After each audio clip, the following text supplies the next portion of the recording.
آپ کی پہلی بیعت خود حضور کے ہاتھ پہ ہے، اور پھر اس کے بعد غوث الاعظم نے آپ کا ہاتھ تھاما ہے۔ اس کے بعد بھی ظاہری مرشد کی حاجت آپ کو پیش آئی، ضرورت محسوس ہوئی، اور آپ فرماتے ہیں کہ میں 30 سال تک جو ہے مرشد کی تلاش میں رہا۔ 30 سالوں کے بعد فرماتے ہیں کہ مجھے سید عبد الرحمن جیلانی دہلوی وہ ملے تو میں نے ان کے ہاتھ میں بیعت کی ہے۔ یعنی جس پایا کے آل تھے مرشد بھی تو پھر اس سے بڑھ کے ہونا چاہیے تھا، اس لیے پھر آپ ڈھونڈتے رہے اور اس پائے کا اور اس رتبے کا کوئی آپ کو ملا نہیں۔ 30 سال فرماتے ہیں کہ میں اس تلاش میں رہا، اور دلی میں سید عبد الرحمن جیلانی مجھے ملے، ان کے ہاتھوں میں نے بیعت کی ہے۔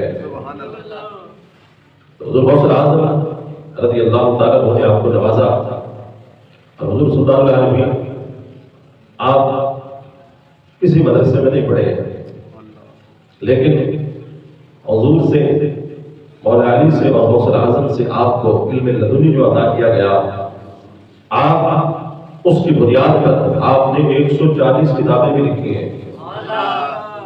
کتنی کتابیں بولیے؟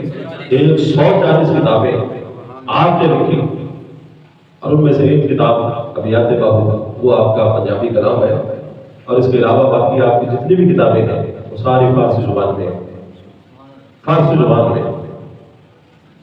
تو حضرت سلطان باہو رحمت اللہ تعالی علیہ آپ کو حضور غوث الاعظم سے جس طرح روحانی نسبت ہے، اسی طرح ظاہری نسبت بھی حضور غوث الاعظم سے آپ رکھتے ہیں۔ وہ کس طرح ہے کہ حضرت غوث الاعظم آپ مادرزاد ولی تھے، پیدا ہوتے ہی آپ ولی تھے، اور حضرت سید سلطان باہو آپ بھی پیدا ہوتے ہی ولی تھے۔ اور یہ پہلی بات۔ دوسری مناسبت آپ کو یہ بھی ہے کہ آپ نے مشہور کرامت آپ کی سنی ہے کہ حضرت غوث الاعظم اپنے بچپن میں رمضان المبارک کے دنوں میں ماں کا دودھ نہیں پیتے تھے۔ سنا ہے پچھلے جو آپ نے، اور حضرت سید سلطان باہو رحمۃ اللہ علیہ کو بھی رب نے شان عطا فرمائی تھی کہ آپ رمضان المبارک کے دنوں میں ماں کا دودھ نہیں پیتے تھے۔ محبت کے ساتھ بولیے سبحان اللہ۔ یعنی بچپن سے ہی شریعت کی اتنی پابندی ہے، اور شریعت میں اتنا پہلا ہے کہ اگرچہ بچے ہیں، بچوں پہ تو کوئی شریعت کے احکام لاگو نہیں، لیکن اس کے باوجود شریعت مصطفیٰ کا اتنا پاس اور خیال ہے کہ بچپن میں جس طرح حضرت غوث الاعظم ماں کا دودھ نہیں پیتے تھے رمضان المبارک میں، اسی طرح حضرت سلطان باہو بھی بچپن میں ماں کا دودھ نہیں پیتے تھے۔ احترام رمضان المبارک کی وجہ سے یہ آپ کو دوسری نسبت ہے۔ اور تیسری نسبت حضور غوث الاعظم رضی اللہ تعالیٰ عنہ، پچھلا جمعہ آپ نے پورا سنا کہ آپ شریعت کی کتنی پابندی فرماتے تھے۔ فرض نفل سنتیں تو دور کی بات، کبھی شریعت کو کوئی مستحب بھی آپ نے نہیں چھوڑا۔ اور حضور سلطان باہو رحمۃ اللہ علیہ آپ بھی شریعت کی بڑی پابندی فرماتے تھے۔ آپ نے سنا کہ حضرت غوث الاعظم رضی اللہ تعالیٰ عنہ شریعت کی پابندی نہ کرنے والے ان سے سخت ناراض ہوتے، اور حضور سلطان العارفین آپ کی شریعت کے اتنے پابند تھے کہ آپ نے پوری زندگی شریعت محمدی کے خلاف کوئی بھی کام نہیں کیا ہے۔ آپ کا ہر قدم شریعت مصطفیٰ کے مطابق ہوتا تھا۔ اور وہ کس طرح تھا کہ آپ خود فرماتے ہیں، فرمایا رسالہ روحی میں کہ آقا علیہ الصلوۃ والسلام نے مجھے مصطفیٰ ثانی اور مجتبی آخر الزمانی کا لقب عطا فرمایا۔ حضور سلطان العارفین فرماتے ہیں کہ حضور نے مجھے مصطفیٰ ثانی اور مجتبی آخر الزمانی کا لقب عطا فرمایا۔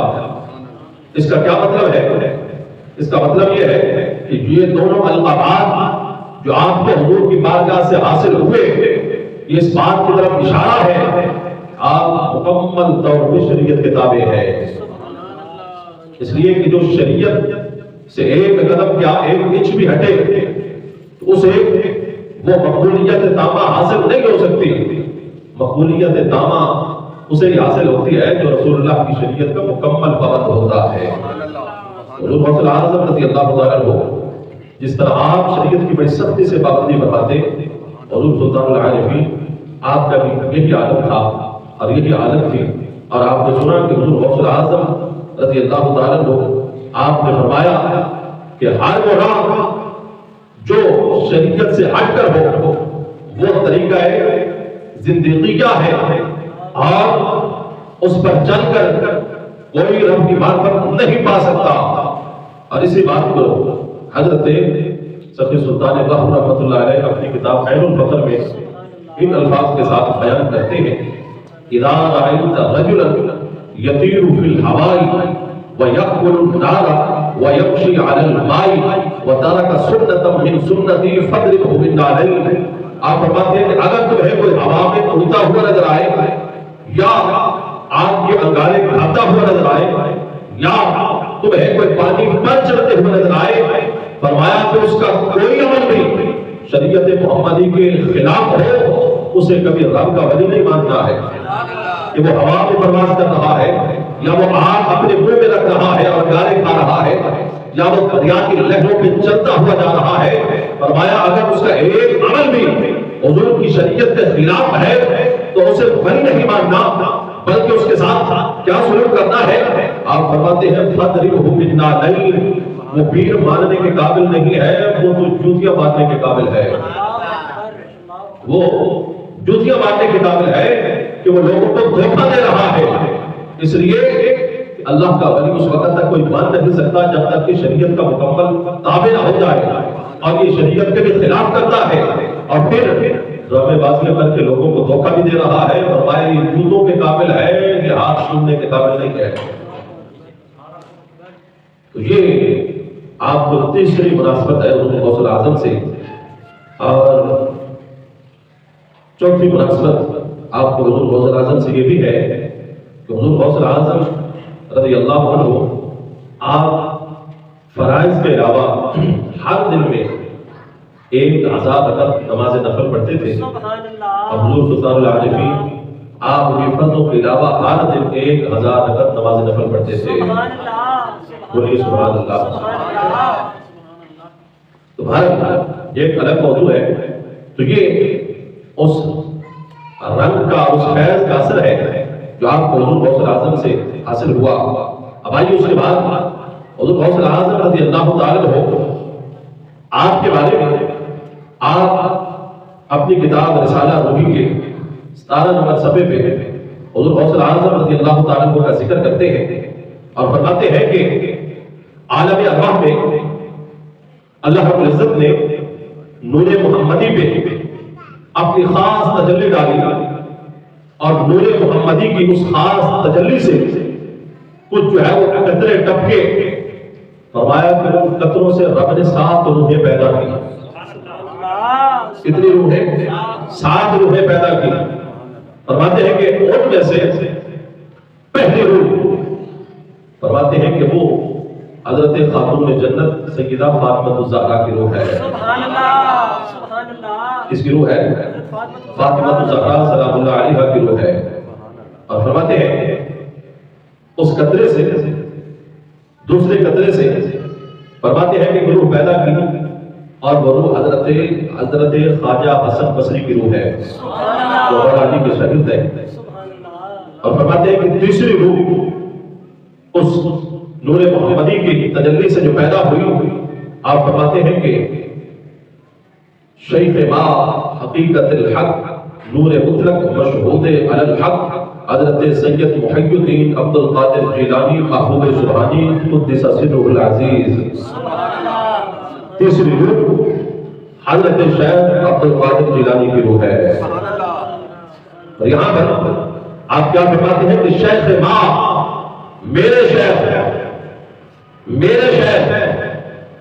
غوث اعظم کو اپنا شیخ کہہ کر آپ مخاطب کر رہے ہیں اور حقیقت الحق اور نور مطلق کہہ کر آپ انہیں مخاطب کر رہے ہیں، فرماتے ہیں کہ تیسری روح آپ کی جو ہے وہ پیدا کی گئی ہے۔ حضرت سلطان العارفین نے یہ 7 روح کا یہاں پہ ذکر فرمایا اور ان میں سے تیسری روح حضرت غوث الاعظم کی ہے، اور یہاں پر آپ نے جو حضور غوث الاعظم کے لیے لفظ استعمال کیا وہ ہے محی الدین۔ کیا لفظ بولا؟ محی الدین۔ اور آپ جانتے ہیں کہ محی الدین کا کیا معنی ہے؟ دین کو زندہ کرنے والے، دین کو زندہ کرنے والے۔ اب سنیے، آپ کے سوانح حیات میں یہ بات موجود ہے قلائد الجواہر میں اور بہجت الاسرار میں، حضور غوث اعظم رضی اللہ تعالیٰ عنہ آپ فرماتے ہیں کہ میں ایک دن ننگے پاؤں بغداد کی طرف جا رہا تھا کہ رستے میں مجھے ایک بیمار شخص نظر آیا، جسم بڑا کمزور ہے، رنگ اس کا متغیر ہے۔ میں اس کے قریب سے گزرا تو اس نے مجھے میرا نام لے کر پکارا، اے عبد القادر ادھر آئیے۔ آپ فرماتے ہیں کہ میں حیران ہو گیا کہ یہ کون ہے، میں تو انہیں جانتا نہیں، کہ میرا نام کیسے جانتے ہیں۔ فرماتے ہیں کہ جب میں ان کے قریب پہنچا تو مجھے کہنے لگے کہ اے عبد القادر مجھے سہارا دے کے کھڑا کیجیے، مجھے اٹھائیے۔ آپ فرماتے ہیں کہ میں نے اس بزرگ کو، اس کمزور شخص کو سہارا دیا اور میرے سہارے جیسے ہی وہ کھڑا ہوا میں کیا دیکھتا ہوں کہ اس کا جسم بڑھتا گیا اور اس نے پھولنا شروع کر دیا، یہاں تک کہ اس کے ہڈیوں پر گوشت پوش اور وہ تکڑا نوجوان ہو گیا۔ فرماتے ہیں کہ میں یہ دیکھ کر حیران کہ اس کے چہرے پہ یہ تروتازگی، جسم صحت مند، رنگ جو ہے وہ چمکنے لگا، اور اس نے مجھ سے پوچھا کہ آپ مجھے پہچانتے ہیں کہ میں کون ہوں؟ آپ پہچانتے ہیں کہ میں کون ہوں؟ تو آپ فرمانے لگے کہ نہیں، میں تو نہیں جانتا کہ تم کون ہو، تم نے بس کہا کہ مجھے سہارا دو تو میں نے تمہیں سہارا دے کے کھڑا کر دیا، لیکن یہ تیری حالت میں اس پہ جو ہے وہ پریشان ہو، یہ کیسے ہو گئی کہ تم تھا کمزور، میں نے سہارا دے کے کھڑا کیا ہے، تو صحت مند، تندرست اور توانا ہو گیا ہے۔ تو کہا کہ نہیں جانتے تو پھر جان لو، انا الدین، میں دین اسلام ہوں، سبحان اللہ، میں دین اسلام ہوں۔ كنت قدمت ودفرت فأحياني الله تعالى بك بعد موتي۔ فرمایا کہ میں اتنا کمزور اور ضعیف ہو چکا تھا کہ میں اب اپنی آخری حالت کو پہنچ چکا۔ فرمایا کہ آپ نے مجھے آ کر سہارا دیا ہے تو رب نے مجھے پھر توانا اور تندرست بنا دیا ہے۔ حضرت غوث الاعظم فرماتے ہیں کہ میں جامع مسجد میں پہنچا، ایک شخص سے ملاقات کی، اس نے میرے جوتے اٹھا لیے، میرے پیچھے چلنے لگا اور مجھے کہنے لگا یا سیدی محی الدین، یا سیدی محی الدین، یا سیدی محی الدین۔ مجھے اپنا سردار اور محی الدین یعنی نئے دین کو زندہ کرنے والے کہہ کے پکارنے لگا۔ فرماتے ہیں کہ جب نماز پڑھی چاروں طرف سے لوگ آ گئے، لوگ آ کر سلام بھی کرتے ہیں، یقبلون یدی، اور میرے ہاتھ بھی چومتے ہیں، اور یا سیدی محی الدین کہہ کر مجھے بلاتے ہیں، یا سیدی محی الدین کہہ کے بلاتے ہیں۔ فرماتے ہیں کہ اس سے پہلے مجھے یہ لقب عطا نہیں ہوا تھا، اس دن سے جب سے میں نے اور رب نے میرے ذریعے سے اس اسلام کو سہارا دیا، فرماتے ہیں کہ اس دن سے مجھے محی الدین پکارا جانے لگا، یعنی دین کو زندہ کرنے والے۔ حضور صدر سلطان باہو آپ کو اپنی تصانیف میں جہاں بھی مخاطب کرتے ہیں محی الدین کہہ کے آپ بلاتے ہیں کہ آپ دین کو زندہ کرنے والے ہیں، دین کو بولیے زندہ کرنے والے ہیں۔ اور مجالس النبی آپ کی کتاب اس میں اس کے 50 نمبر صفحہ پہ آپ انہی الفاظ کے ساتھ پھر جو ہے وہ آپ کو مخاطب کرتے ہیں کہ آپ محی الدین ہیں، دین کو زندہ کرنے والے ہیں، اور اللہ نے آپ کے ذریعے دین کو زندہ کر دیا ہے۔ تو دیکھیے حضور غوث الاعظم رضی اللہ تعالیٰ عنہ، ہم آپ شان آپ کی ہے زبان سے اور گزارت کرتی ہے یا حضور عبد القادر کو غوث ہے اس کے بارے میں، تو یہ اس لقب سے آپ کو بلانا اس کے بارے میں بھی عین الفطر کے 48 نمبر صفحہ پہ حضرت سلطان باہو رحمۃ اللہ علیہ آپ نے ان الفاظ کے ساتھ آپ کو یاد کیا، قال اللہ لی یا غوث محی الدین، سبحان اللہ سبحان اللہ، محی الدین بھی اور ساتھ غوث نے کہہ کر آپ نے بلایا، غوث کے لقب سے آپ کو یاد کیا۔ اور غوث کسے کہتے ہیں؟ فریاد رس کو، جو فریادوں کا سننے والا ہو، فریاد کرنے والے کی فریاد کو پہنچنے والا ہو، مشکل میں پھنسوں کی مدد کرنے والا ہو۔ اور اسی بات کے آگے چند سطریں چھوڑ کے آپ آگے اس لقب کے ساتھ جو مخاطب کرتے ہیں کہ یا غوث العظم محی الدین، صرف آپ غوث نہیں، آپ غوث العظم ہے، آپ غوث العظم ہے۔ اللہ اکبر۔ اور آج ہم بھی یہ جو اس لقب سے آپ کو یاد کرتے ہیں، یہ تو آج ہمارا تو نیا طریقہ نہیں ہے۔ 400 ساڑھے 400 سال پہلے حضور سلطان العارفین بھی آپ کو اسی لقب سے یاد کرتے ہیں۔ اور یہاں پہ میں ایک حدیث بات پڑھ دوں، لوگ کہتے ہیں کہ غوث کہنا یہ جو ہے وہ شرک ہے، صرف اللہ کی غوث ہے، فریاد رس ہے، اللہ کے علاوہ کسی کو غوث کہا تو یہ شرک ہو جاتا ہے۔ میرے سامنے مسند احمد بن حنبل، یہ کتاب ہے حضرت امام احمد بن حنبل کی، اور امام احمد بن حنبل یہ حضرت غوث العظم کے امام ہیں۔ غوث العظم کے آپ امام ہیں، اور حضرت غوث العظم آپ حنبلی ہیں۔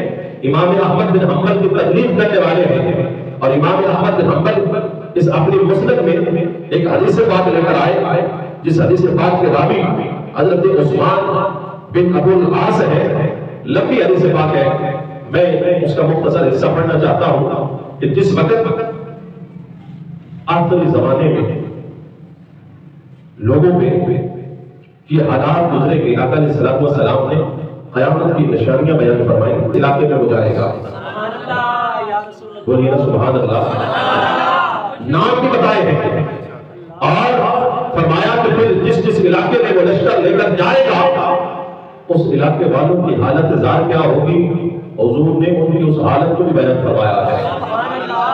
آنا اس میں قرب قیامت ہے، لیکن 1450 سال پہلے گویا کہ آقا علیہ الصلوۃ والسلام سب کچھ اپنی نظروں کے سامنے دیکھ رہے ہیں، اور سارا کچھ دیکھ کر جس جس جگہ پہ آئے گا ان جگہ کا نام بھی بتایا، جس علاقے اور جس بستی میں آئے گا اس بستی کا نام بھی بتایا، اور اس وقت ان لوگوں کی حالت کیا ہوگی، حضور نے ان لوگوں کی حالت کا ذکر بھی فرمایا ہے۔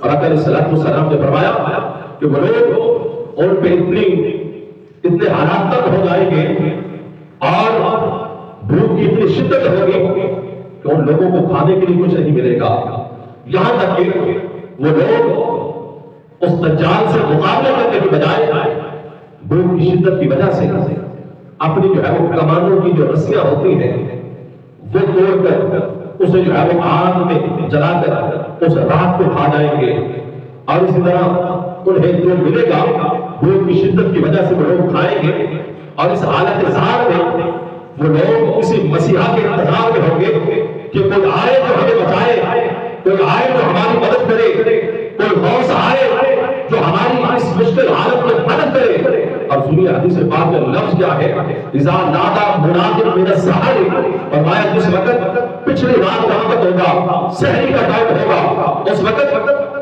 اللہ ان لوگوں کی دعاؤں کو سن لے گا، ان کی دعائیں سن جائیں گی، اور سحری کا وقت ہوگا، اور اس وقت کوئی اعلان کرنے والا اعلان کرے گا، اور وہ اعلان کیا ہوگا، یا ایھا الناس اتاکم الغوث، ایھا الناس اتاکم الغوث، 3 مرتبہ اعلان کرے گا، اے لوگوں غوث آ چکے ہیں، اے لوگوں غوث آ چکے ہیں۔ کیا لفظ حدیث کے؟ غوث آ چکے ہیں۔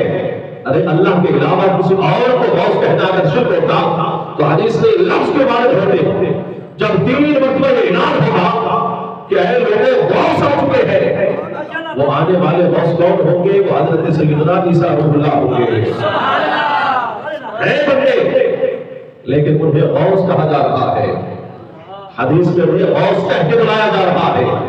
تو اگر اللہ کے علاوہ کسی اور کو غوث کہنا شرک ہوتا تو حدیث میں پھر انہیں غوث کہہ کے کیوں پکارا جاتا؟ غوث کا اعلان کیوں ہوتا؟ تو پتہ چلا کہ اللہ کے علاوہ اللہ کے پیاروں کو غوث کہنا یہ شرک نہیں ہے، بلکہ یہ حضور کی حدیث میں اس کا ذکر کیا گیا ہے۔ اور حضور صدر سلطان باہو رحمۃ اللہ علیہ نے اپنی کتابوں میں اس چیز کا ذکر فرمایا ہے، اور غوث الاعظم کو آپ نے غوث کے لقب سے یاد فرمایا ہے۔ اب سنیے اس کے بعد حضرت سلطان باہو رحمۃ اللہ علیہ آپ فرماتے ہیں کہ غوث کی بھی پھر قسمیں ہوتی ہیں، غوث کی قسمیں ہوتی ہیں، اور آپ نے غوث کی 3 قسمیں بیان فرمائی ہیں۔ پہلی قسم فرماتے ہیں کہ وہ دیہاتوں کا رہنے والا، فصل اور کھیتوں میں کام کرنے والا دہقانی شخص، پیٹو شخص، فرمایا کہ اللہ ان میں سے بھی کسی کو غوث بنا دیتا ہے۔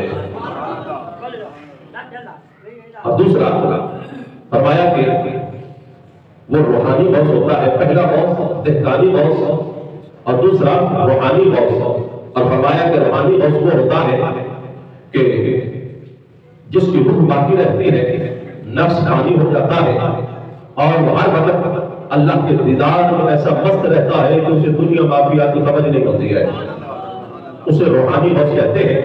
اور فرمایا کہ یہ وہ غوث ہوتا ہے کہ جسے رسول اللہ اپنے ہاتھوں سے جام پلاتے ہیں، اسے روحانی غوث کہتے ہیں۔ اور فرمایا اس غوث کو نہ تو کوئی دنیا کی طرف ہوتی ہے اور نہ ہی کوئی مریدوں کا لالچ ہوتا ہے کہ دنیا میرے پاس آئے یا لوگ میرے مرید ہو۔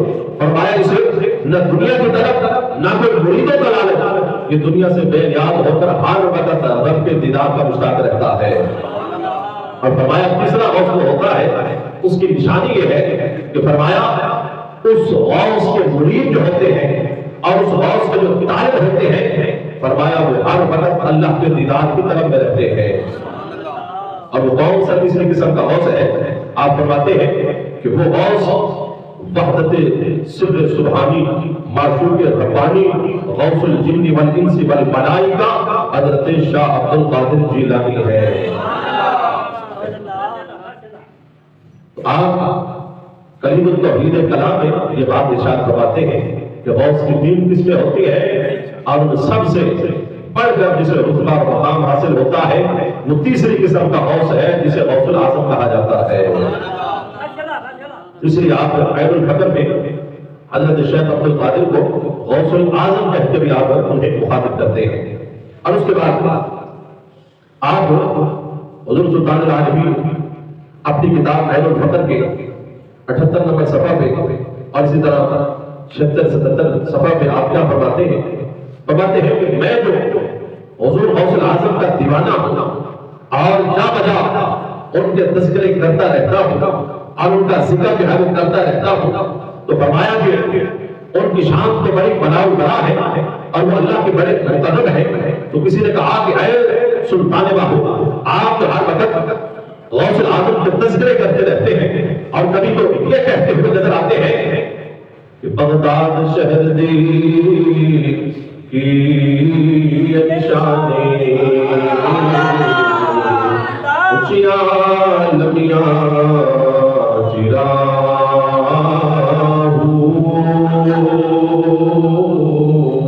سبحان اللہ، اور جو ہے نا سبحان اللہ، تن من میرا پرزے پرزے جویں سرزیدیاں لیرا ہوئی لیرا دی گل پا کے کفنی رلسا سنگ فقیرا ہو بغداد شہر دے ٹکڑے منسا۔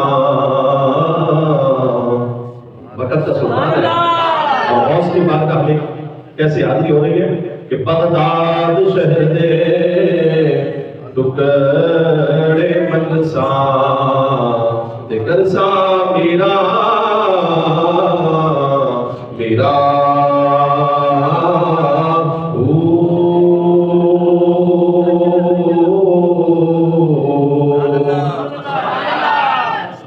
کہا کہ تم جو ہر وقت ان کا نام جپتے رہتے ہو کیا ملا ہے؟ تو سنیے حضرت صدر سلطان باہو نے کیا فرمایا؟ فرمایا باہو ہمدم ہم قدم و ہمدر کنار گرد چشمی داشتی با حق نگار. فرمایا وہ تو اللہ کی بارگاہ میں پہنچ چکے ہیں لیکن باہو ان کا نام لے لے کر، غوث العظم کا نام لے لے کر باہو اس مقام تک پہنچ چکا ہے کہ ہر وقت وہ اگر اللہ کے ساتھ ہوتے ہیں اور تم میں سے کوئی چاہتا ہے کہ وہ بھی رب کو دیکھے، فرمایا دیکھنے کے لائق آنکھیں تم لے آؤ، رب کا دیدار باہو کروائے گا.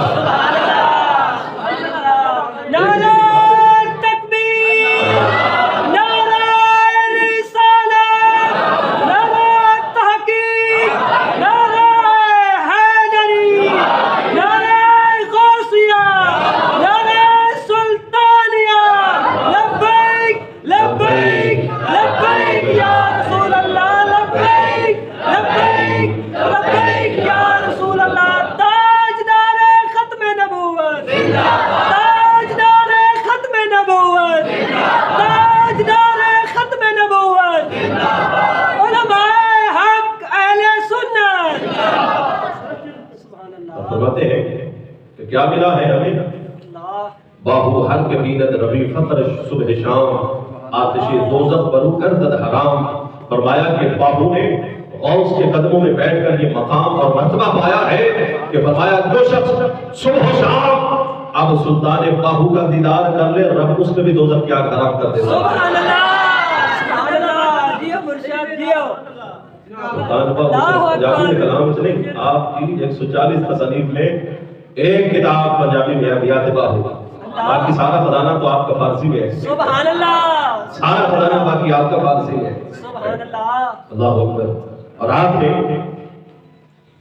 کلید التوحید میں، کلید التوحید کلام میں حضور غوث اعظم رضی اللہ تعالیٰ عنہ کی منقبت بیان فرمائی. سبحان بڑی طویل ہے، اللہ. وقت بھی قریب ہے، میں اس کے کچھ شعر آپ کو سناتا چلوں. سبحان اللہ.